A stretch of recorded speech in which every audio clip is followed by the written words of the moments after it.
Welcome back, children.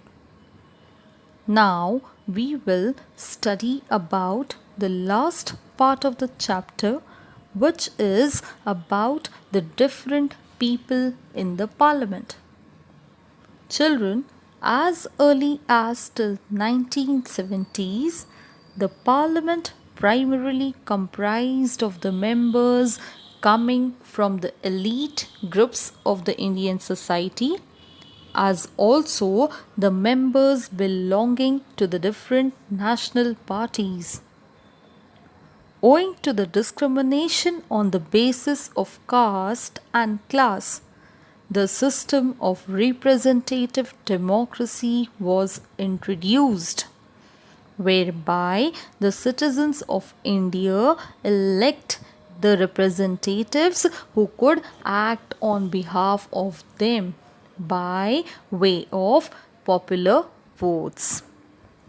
This particular system of representative democracy was introduced with the idea of granting fair representation to the members of the remote areas and the regional parties.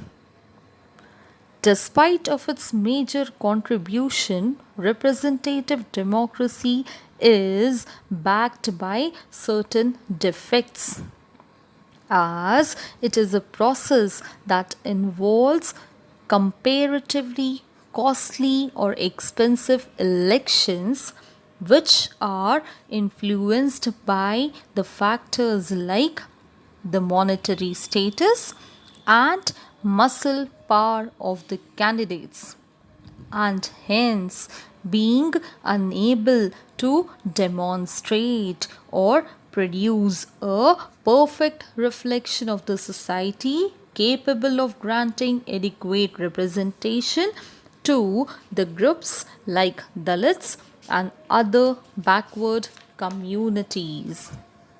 So, in order to get rid of this particular situation, certain effective steps have been taken to make provisions for reservation of some seats in the Lok Sabha for the SCs and STs.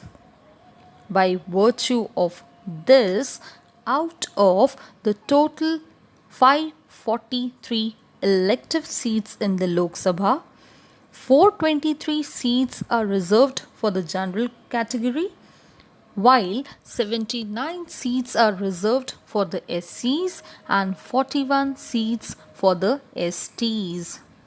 This is done in order to promote the interests of these communities and also to give them adequate representation and safeguard their respective interests.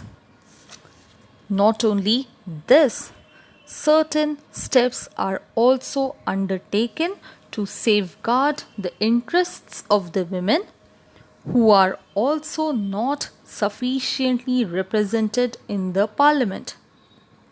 Children, there is a bill pending in the parliament suggesting or making recommendations for the reservation of at least 33% of the total elective seats in the Lok Sabha for women. So long as the political front is concerned, there has been a gradual increase in the participation of women, whereby the women voter turnout increased from 38.8% in the 50s to 57.89% in 1998. Not only this, there has been a considerable progress in the number of women contestants in the Lok Sabha elections every 5 years. This table depicts about the increasing number of women contestants in the Lok Sabha elections.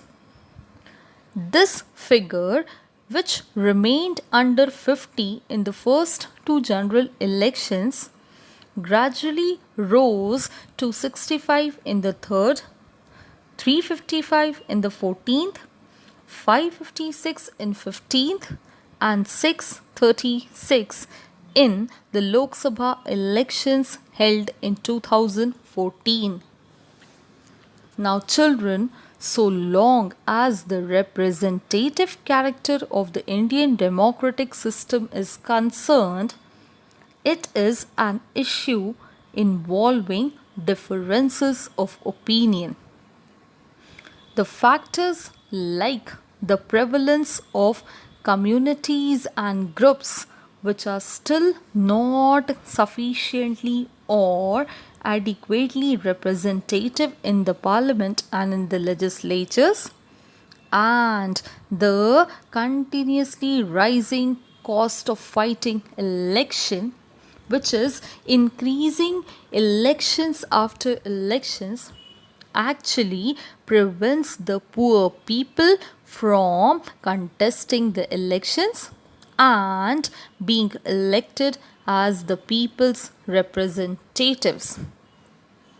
In order to improvise the fate and the condition of the poor people and to enable them to contest elections and to be elected as the representative of the people, there has been a suggestion for state funding of elections. Children, so long as the democratic system of India is concerned, it is actually a perfect picture or a reflection of a vibrant democracy, because we, the citizens of India, are very much concerned about and making continuous efforts for adequate representation in the parliament. Thank you.